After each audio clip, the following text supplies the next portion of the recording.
Hi, and welcome to a Confidence on Camera free lesson today, which is Thursday, April 23rd.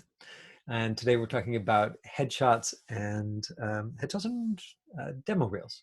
Yeah, so I'm going to talk about some basic principles for both. We're going to look at some examples together of both, and I'm going to show you some resources that a friend of mine who's a professional headshot photographer in Los Angeles built for her clients that I think are really straightforward and really useful.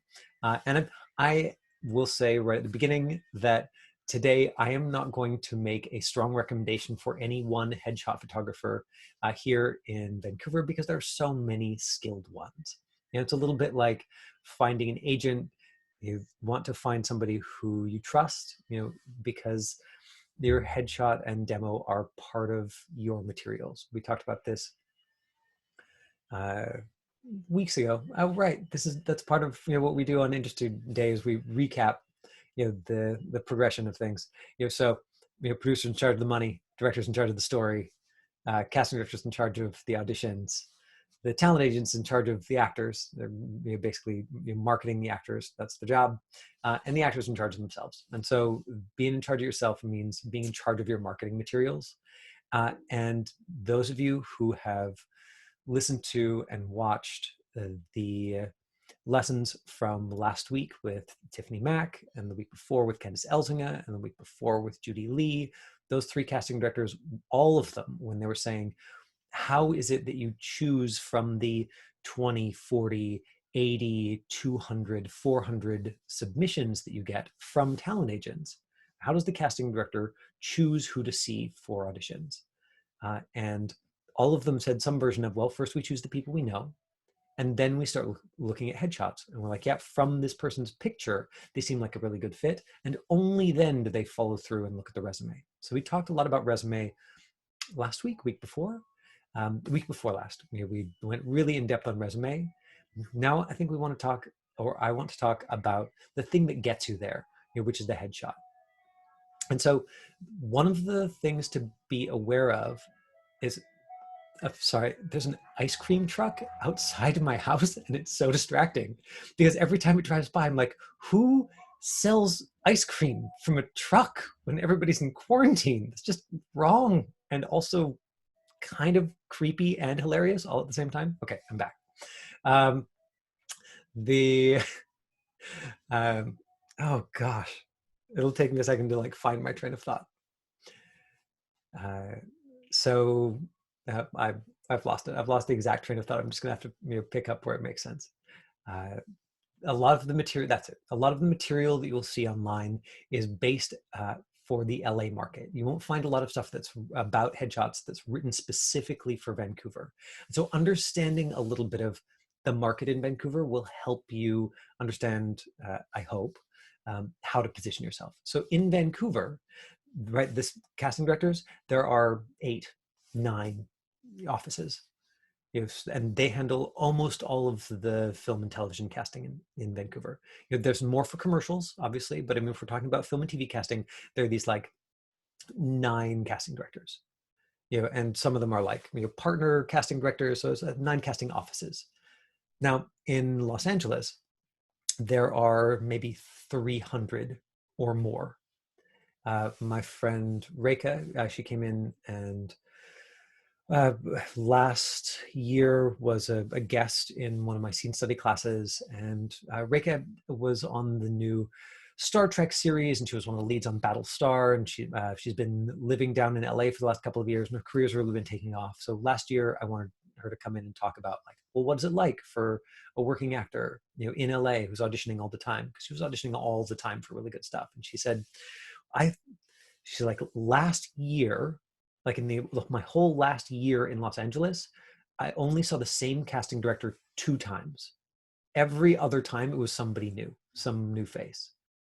So that's the LA market. Massive number of casting directors. Even if you are somebody who is really got a substantial resume and you got good momentum behind you, you still are going to see different people all the time. In Vancouver, you're going to see the same 9 people over and over and over again. And so with that in mind, the LA, you will see a lot of focus on what's called branding. And branding is not just like, does this photo look like you on a good day? It's exactly what kind of character do you think you're right for, and really show them, because there are so many actors, right? If here they get 200 submissions, in LA, a casting director can get thousands of submissions. They're just, the market is so huge that in LA, people will take a headshot that says like, nerdy prep school student, right? So Raven would take, if she was taking a picture of herself, she would take a picture not just of not just of like her on a good day, but her with like glasses and a collared shirt and like a blazer with a prep school logo, and it would be like nerdy prep school student, super, super clear, so that she could give that to her agent, who would then promote it to casting every time they had a nerdy prep school student. In that bigger market, finding something ultra specific is seen by many actors down there as a competitive advantage, just to get in the room. Now here in Vancouver, where you're going to, sure, maybe you're going to be called in for a nerdy prep school student, but you're also going to be called in for the entire range of things, or you want to be able to be called in for the entire range of things that are available in film and television. So here in Vancouver, it's much more relevant to try and find something that looks like you, conveys a sense of who you are as a person, but is a little bit more open-ended, or even substantially more open-ended. Are you following me so far? Right. So if you so don't go too far down the rabbit hole of branding, or know that if you do, you're reading something that is made for the LA market. In Vancouver, what we want is something that when you walk in the door, people are like, oh, that's exactly who I was expecting from the headshot. Right, because they've said no to however many people in order to bring you in for an audition, even if it's a taped audition. And when they see your face, you want them to say, oh, great. Yeah, that's who I wanted. That's who I was after. What this means for ladies is that, and guys, is that if you change your hair substantially, you'll have to get new headshots, which means if I keep my quarantine beard, I'm going to have to get new headshots. So we'll see how that goes. But it's just the reality of the industry, because the kinds of characters that have beards and the kinds of characters who don't are very different. It's still a visual industry, and casting and auditions really reflect that. A number of years ago, I wrote a primer on how to get a talent agent, and this is available on the Biz Studio website. In here, you'll see this quote from Elena Kirshner. Now Elena is, I believe, Olivia Cheng from HBO's Warriors, who talked to us last Tuesday. Elena reps Olivia. She reps a lot of heavy hitters here in Vancouver.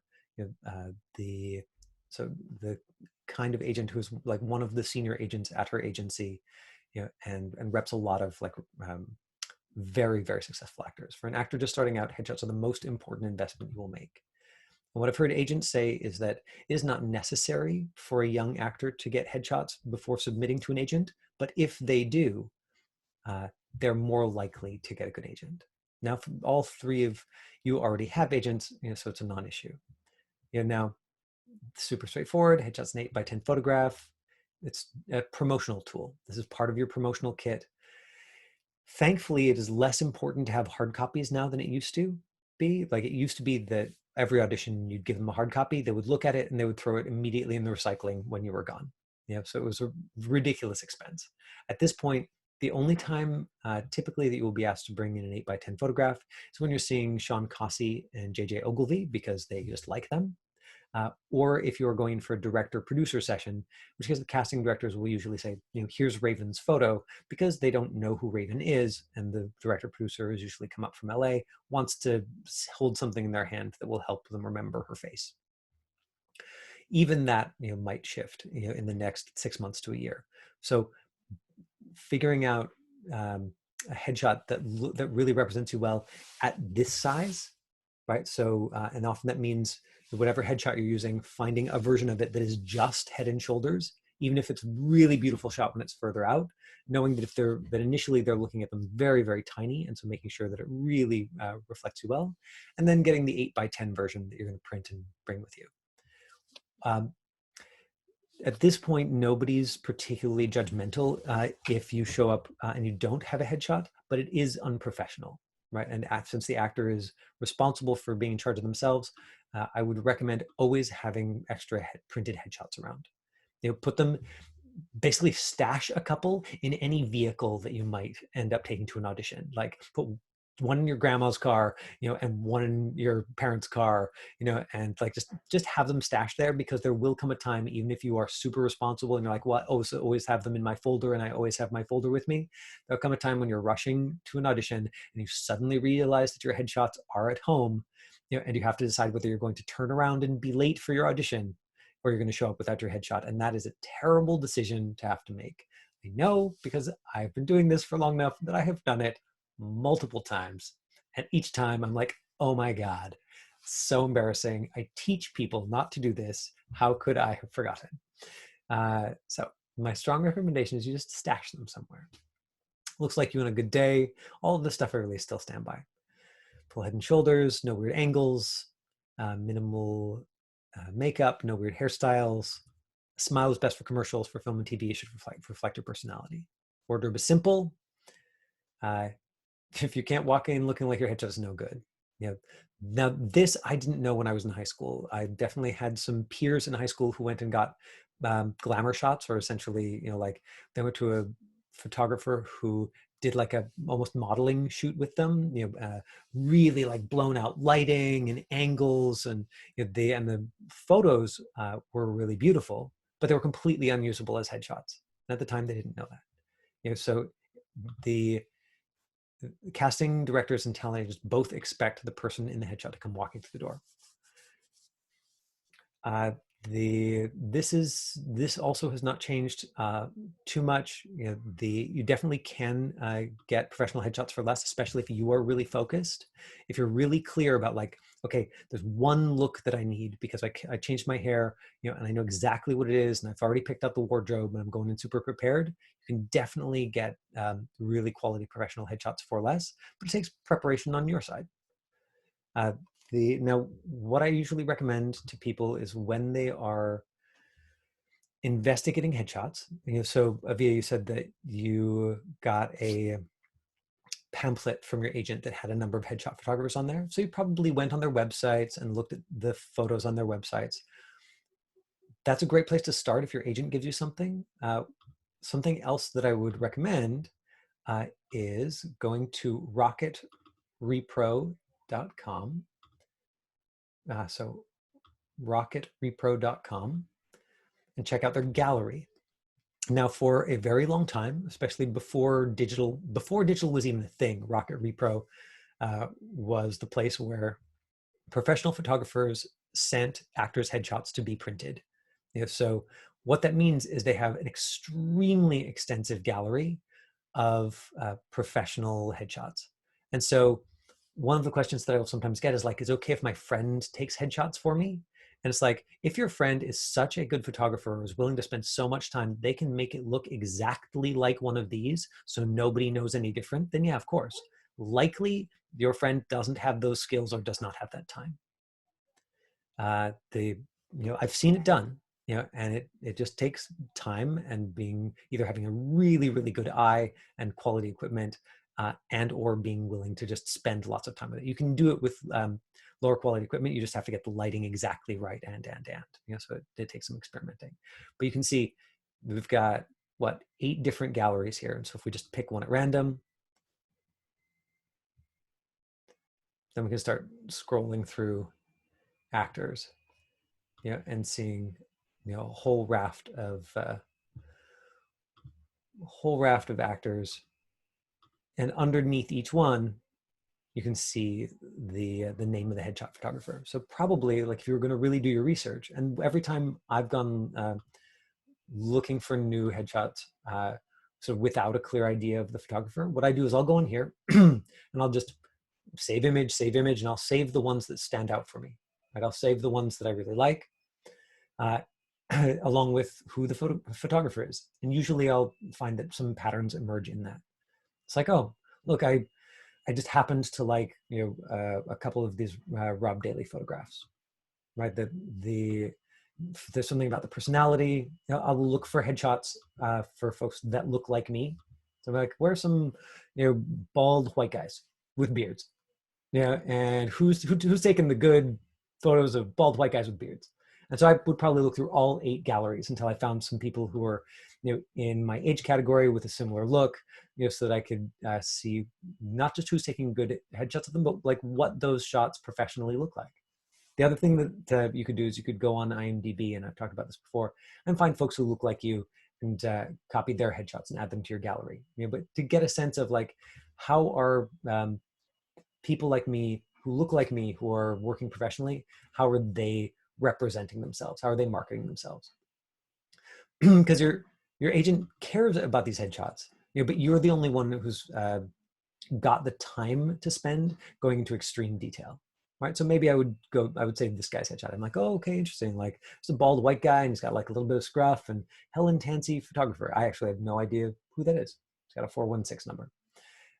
So, I might look her up especially if I saw her name a couple of different times, and see what her rates were and that kind of thing. So rocketrepro.com and the galleries there, still a great place to start if you're doing research.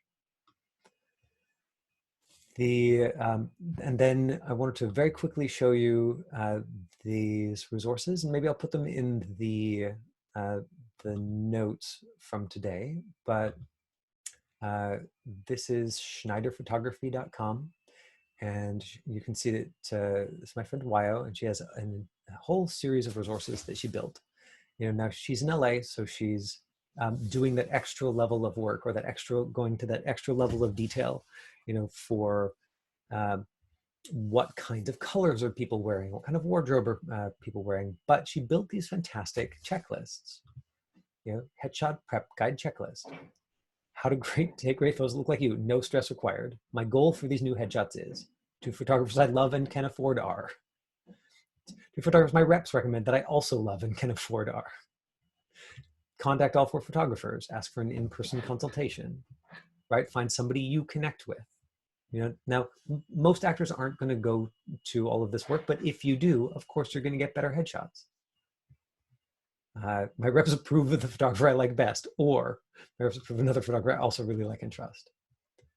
Okay, plan for hair and makeup, etc., etc. So I can send you the link to these. Headshot prep guide considerations. I think that there's so much useful stuff here. What's unique, special about you? What's your easy casting?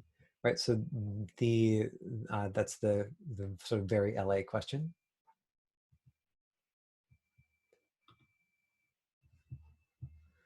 Headshot wardrobe prep guide checklist. Here we go. My goals are theatrical, commercial, both. Theatrical, or principals acting is just another way of saying film and TV acting. So sort of from an earlier version of the industry. I want to prep for number of looks. 3 is usually plenty unless your reps ask for characters. My dream jobs for TV are, so figuring out what kind of roles you go out for, I think can be useful if you're thinking about wardrobe. It's also for those of you that have agents, you can have that conversation. So details, details, details. Little bit of idea about wardrobe. And again, I'm going to Karin or Wyo's website because I think it's important to get the input of people who do this all the time and really have that as their specialty. Bring things that make you feel good in a variety of colors. Shirts that bring out your eye color. Bring options that can layer well. Solid colors and simple patterns are good because they aren't too distracting. Tanks and chemicals show, of course, collarbones, which is considered delicate and feminine. Don't bring any shiny material. It almost always looks weird in photos. And if you aren't 100% sure, bring options that your photographer makes selects. So the next thing that I want to talk quickly about is demo reels. Ooh, Sunny, I'm getting some reflections here. Well, the and so a demo reel is footage that either you use to show your agent, or your agent uses to show casting directors. Now, a demo reel can be footage from professional projects that you worked in, or it can be as simple as footage from class. I get asked about demo material all the time. Um, it's one of these things that you maybe at some point had used to have a really specific, like, here's what a demo should be. But at this point, because everything is digital, it's really opened up. It's really changed. So a lot of the professional demos that you will see online, especially if you go on IMDb, are between 2 and 5 minutes. I would say that what they've been doing in Los Angeles, with professional demos, is keeping them to a minute or less, and they've been doing that for years. And I think that's what is most effective for directors and producers. I think that's the way that you should be thinking about it. Right? Is that a demo isn't an archive of everything you've ever worked in. It is like the resume, like the headshot. Right? And this is a quote from Bonnie Gillespie, the casting director in LA, who wrote Self-Management for Actors. That is a guide to help decision makers know how to cast you next. So if you've done a whole bunch of like funny, silly roles and you're aging out of them, or you're like, that's not where your focus is, then you probably don't want to lead with funny, silly roles. Or even better, again, because this is all digital, you want to have a separate demo. You want to have the demo that's like, comedy. And you will have your 1 minute comedy demo that's like clips of you being hilarious in professional shows, and then drama. And even if it's a shorter clip, then you have something that is darker or stranger or weirder. I have said this to some of you before, but recently I did a coaching session for a student in one of my classes who was going in for an audition, and I saw the email from her agent at Lucas Talent, and included in the agent's submission to the casting director were several YouTube videos. That my student Sam had taken clips from class, like I often recommend, cut out the best bits, uploaded them to YouTube, sent those to her agent, and her agent just attached links to those YouTube clips to the submission, because she didn't yet have material that was available on Casting Workbook or Actors Access. And so her agent was like, here, Sam would be great for this part. Let me show you why. Link. And obviously that's the kind of thing where the casting director followed the links. So it must have been something about the headshot, that she agreed with. But she actually followed them and watched them, even if she only watched little bits of them. And so it doesn't have to cost you money. It is possible for this to just be something that you do with your time, deciding those clips that are going to represent you best. And using that guideline of, this is a guide for how you want decision makers to cast you next. Right? So use clips from class. Right? Think about it in terms of the way that we thought about resumes, which is they're going to look at it for 10 seconds. Right? So you know how often there's a scene where it's like it takes 15 or 20 or 30 seconds to like really get going. And so often when you're choosing material from class, you just want to choose just the clip that makes you look the best. Just think about, what if they only watch 10 seconds? And hopefully they love it. Hopefully they love your demo and they're like, I can't get enough of this. I want to watch everything that Avia has done. Right? I want to see 5 minutes of demo. Great. Then you have a link to 5-minute demo. But if they only watch 10 seconds or 30 seconds, you want to help them know that you're skilled and competent, and here's the role or roles that you could be cast in. It can be a good reason when you're starting off to do independent films and student films, is to get little clips for your demo. But I don't think that you will be judged for putting in class footage. Like, the idea is just to have something. And yes, of course, professional footage is preferable. But if they can see on your resume that you haven't worked professionally, then some kind of footage, whether it's from an independent film or student film or from class, I don't think there's a huge distinction between those two, as long as it showcases you well. Now, I think it was Tiffany last Friday who said that one of the real considerations for her when she's looking at who to bring in was the note that the agent puts adds to the submission. Right, so that's the, hey, watch these YouTube clips of my actor, or check out the new demo that Josh just cut together from this Netflix show that came out just 2 weeks ago. Right, so if you keep your materials up to date and you keep your agent informed of that, then that gives them fuel for what they say to the casting director. And so that's one of the reasons why it's important and useful to nurture that relationship with your talent agent, so that you are taking advantage of their ability to promote you. Okay. I want to show you, and I think everybody here was also here on Tuesday, but I want to show you Emily's demo, which we looked at on Tuesday, right? So she's got her main demo reel, which is several minutes long, but then she's got these specific clips from different shows. And so this is the way that I think demo reels are going. So it's like, here's a show that we recognize, right? So because if we watch this version, right away,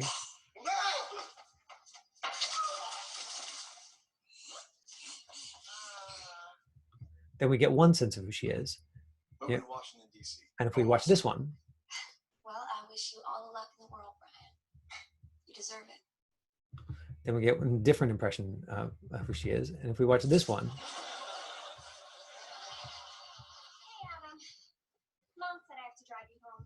Put this over your head so no one recognizes you while you climb into my trunk. then we get a different impression of who she is. So this is and so this is why I think it's useful to have comedy reel, dramatic reel, the whatever labels you want to give them aren't terribly important.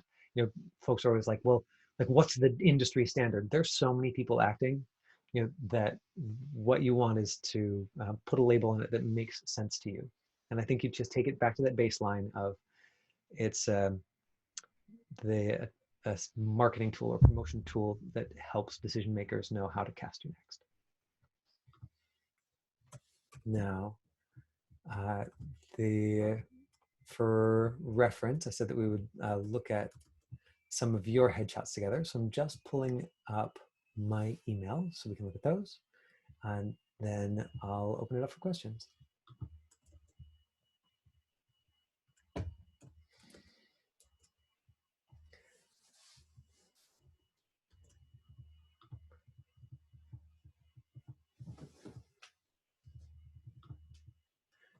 Okay. Perfect.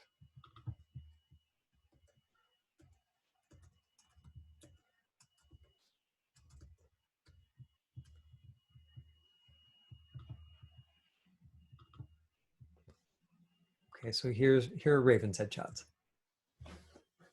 Right, and my guess is that this one, particularly these two, are commercial shots. Is that accurate, Raven? Especially this one. If you've got a smiling shot, it's so that you can audition for commercials. Why? Because most commercials, if they have young people, are there to you're there to help sell something. So a lot of time you just have to be. They want to see your teeth. They want you to be happy about some weird product. This is more commercial. Now these are more open-ended, right? There's not a big toothy smile. She's also not glowering. She's also not wearing SWAT team gear or a prep school outfit or a sports jersey, right? Solid colors. Oh, look at that. She's even showing off her collarbones, like Wiley talked about. And that might be you, and it might have been the photographer, but there you can see some of the things that we referenced. And so then we look at Josh's headshots, which I think just have to pull up.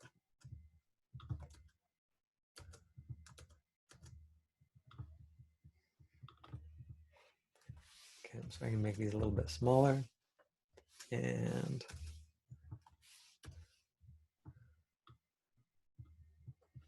right, commercial or comedy, brighter colors. Both of these, the eyes really pop. The background is really neutral.